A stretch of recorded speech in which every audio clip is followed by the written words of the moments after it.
Good evening, ladies and gentlemen. My name is Catherine Jate, and today I'm here with a special guest, Callie Chorvas. She was abducted 12 years ago, and her abductor has finally been caught. Tonight, we will discuss her struggles with coping with Stockholm Syndrome and how it has affected many others just like her. Stockholm Syndrome is when feelings of trust or affection are felt in certain cases of kidnapping or hostage-taking by a victim towards a captor. According to the FBI, 8% of victims who are kidnapped suffer from Stockholm Syndrome. So Callie, how do you feel to have lived through every parent's worst nightmare? It doesn't feel like it's real most of the time. It feels like an out-of-body experience, like how could this be happening? How has your relationship developed with Veronica Quinn, your abductor? I felt extremely guilty. I didn't deserve all these nice things when I went back home to Greg, my dad, while she was in jail, suffering. Callie, are you hungry?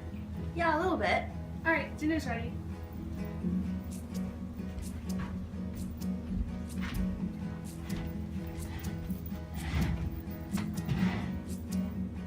Smells great.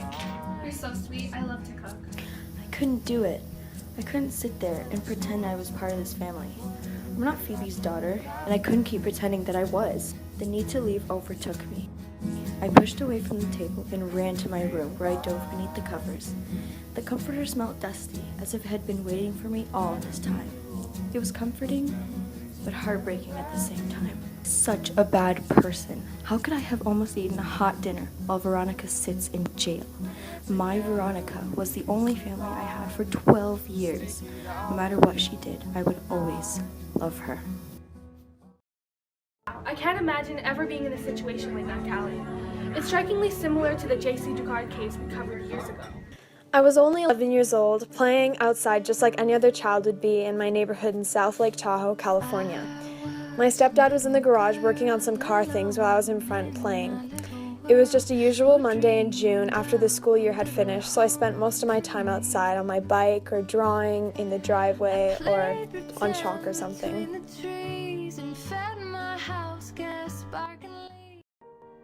But on this Monday, I wasn't expecting to be kidnapped right in front of my house. All I remember from that moment was the fear. What's happening? Where's Carl? Where am I going? All these questions popped up one after another, over and over again. I caught a glimpse of the scene from the garage window, but I was in complete shock, like, how could this possibly be happening? I froze, and by the time I could blink my eyes again, she was gone. I ran into the house and I called the cops.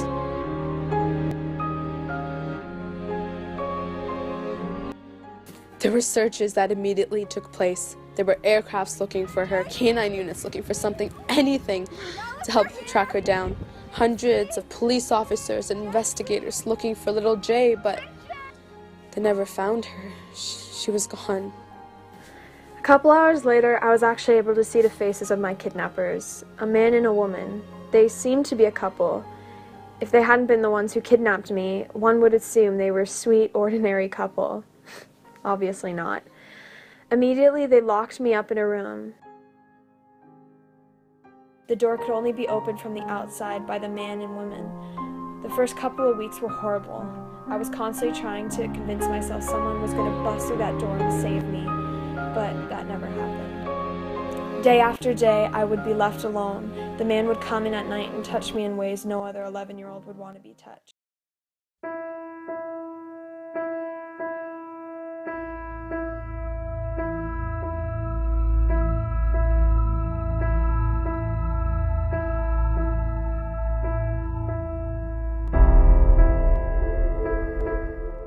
The longer I was stuck in there, the more often he came.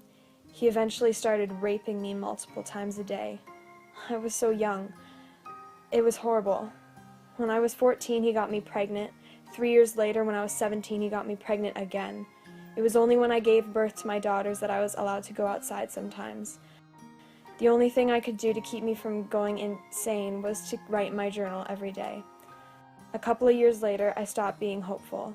I stopped dreaming about what it was like to escape. After spending so long without any affection, laughter, or love, I was severely depressed. Any human contact I got was overappreciated. It messed up my mind. I didn't know how to leave. I eventually ended up believing that I wanted to stay after hearing so many times from my captors that my family never loved me.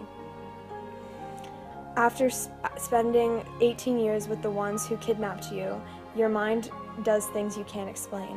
I mean, the only human contact I ever got was from Philip, when he would rape me or take me outside. Am I really going to spend the rest of my life hating him for that? We eventually lost hope that we were ever going to find JC alive. It had been years. What would we expect, for her to just show up at her front door? Like I said, it's been years. We couldn't even imagine how damaged or scarred she would have become. But our hopes and prayers were answered when the authorities called us and told us they had found her in Antioch, California. This was in August 2009, 18 years after she'd been kidnapped. I was out with Philip and our 2 daughters. He was passing out flyers for this new church on school campus when these 2 security guards came up to us and told him that he had to go register it with the campus office. They noticed he had a previous criminal felonies, so they did a full background check and contacted his parole officer. Since we were with the kids, it never registered in Philip's record that he had children. They immediately called authorities and connected the dots. Philip and his wife were soon arrested, and I was reunited with my family, and they met my 2 daughters. I didn't even know what happened to me could happen to others. What does it feel like to sympathize with your abductor? I mean, even though what she did to me was horrible, I still love her. I forgive her.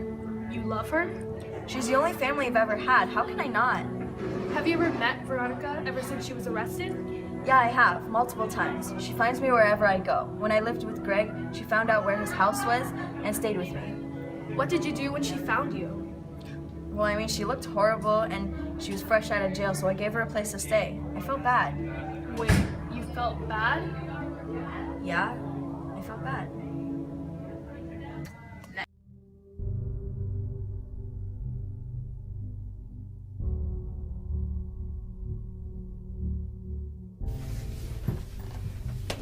Veronica?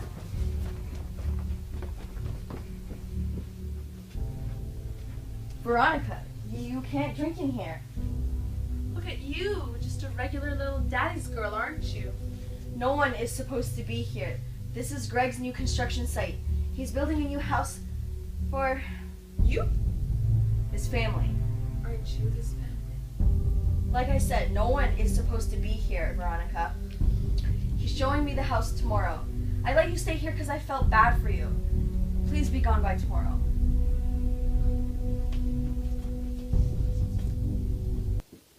Going back to what we said earlier, how can you feel bad for someone who did this to you? You would only understand how I felt if you were in my shoes. Well, this seemed to be the case with another victim, Colleen Stan. On Thursday, May 19th, I stepped onto the shoulder of the highway and stuck out my thumb. It was my friend's birthday and I wanted to go surprise her. She lived more than 400 miles south in Westwood, California. I was well aware of the dangers of hitchhiking, but it seemed like the best option at the time. The first car that pulled over was full of young guys. It felt super unsafe, so I turned it down. The next car that pulled over was a young couple close to my age, with their kid in the back seat. I immediately got in because what could be safer? After driving for a bit, we stopped at a gas station where I got off to use the bathroom. As I returned to the car, there was a strange wood box sitting on the back seat next to where I was seated. We returned onto the highway for a bit before the driver, who was named Cameron Hooker, asked me if I minded if they went to go see some ice caves that were in the area. Trying not to sound rude and ungrateful, I said sure. I mean, what was I supposed to do, get out and walk? After a while, Cameron turned onto a rather deserted road. He then pulled over and his wife Janice, holding the baby, got out of the car. At that point, I was starting to feel anxious. But it was too late.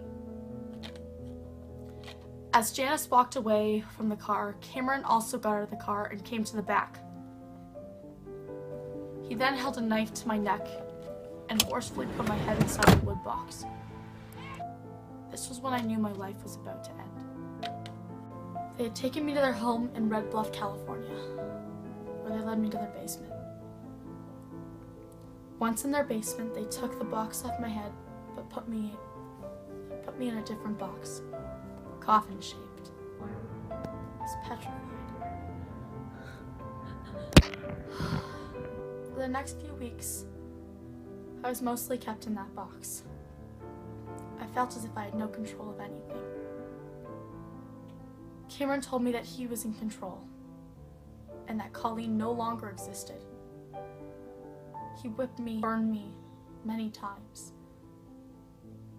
He also made me believe that there was this big and powerful organization called the company that watched me and listened to me constantly. He told me they would painfully torture me and also harm my family if I tried to escape. He also made me sign a contract. A contract that said that the company would have the right to come and possess me and sell me to whomever they pleased if I didn't sign it. As ridiculous.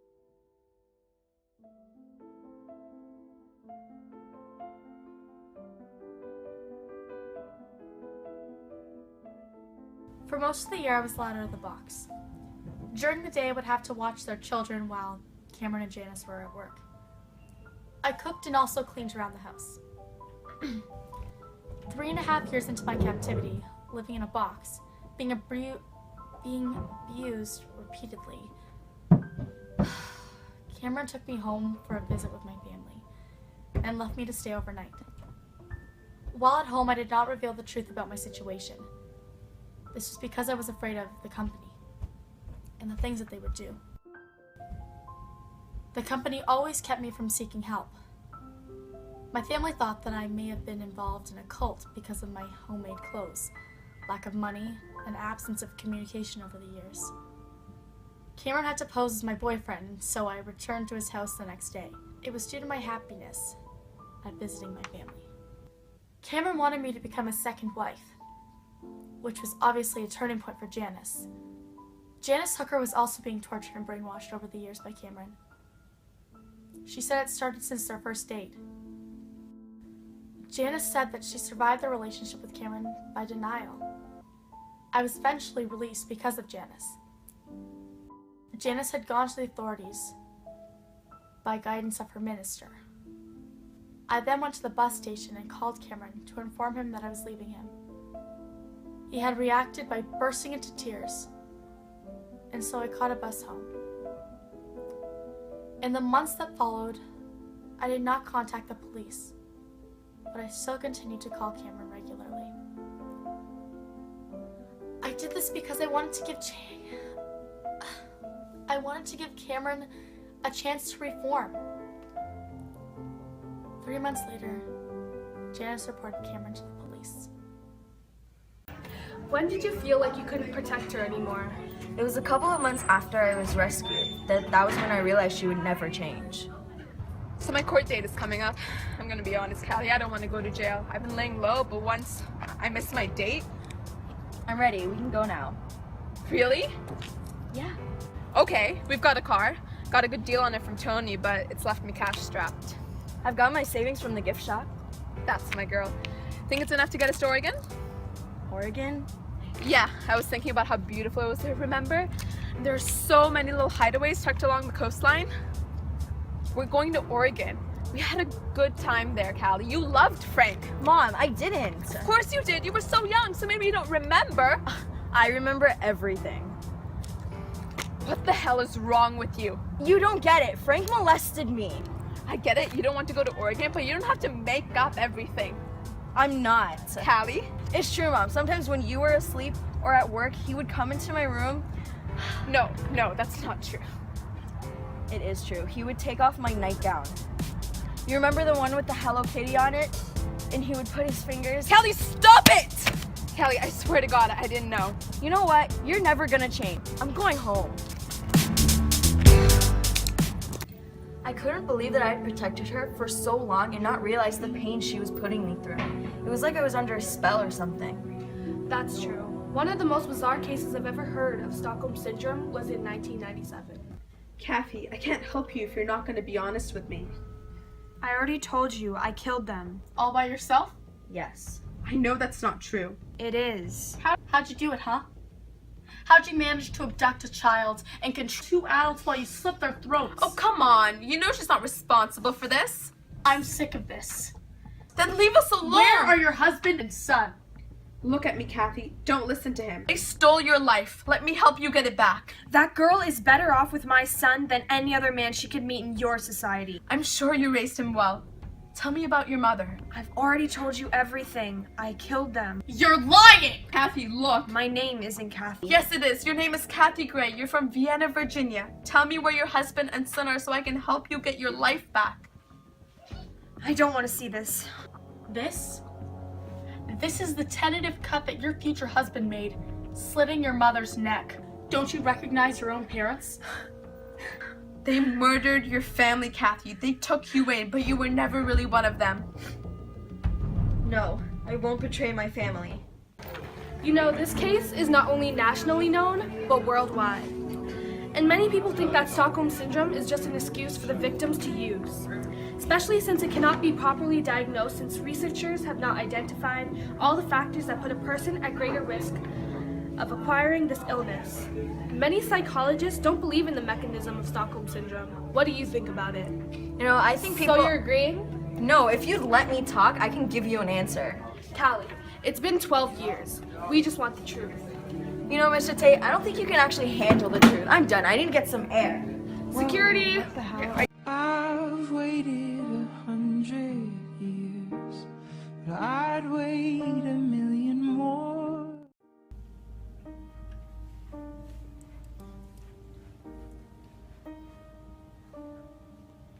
You got the bail money?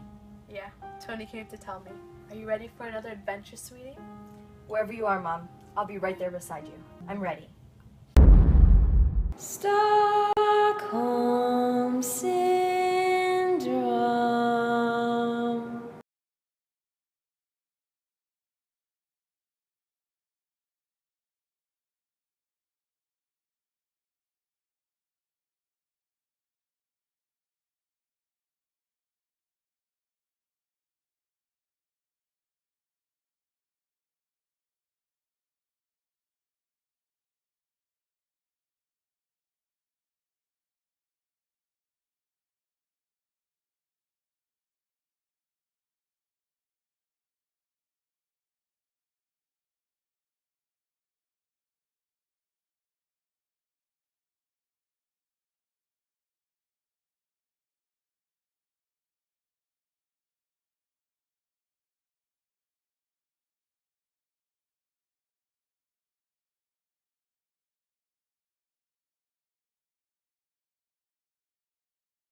All right. Okay. Cut.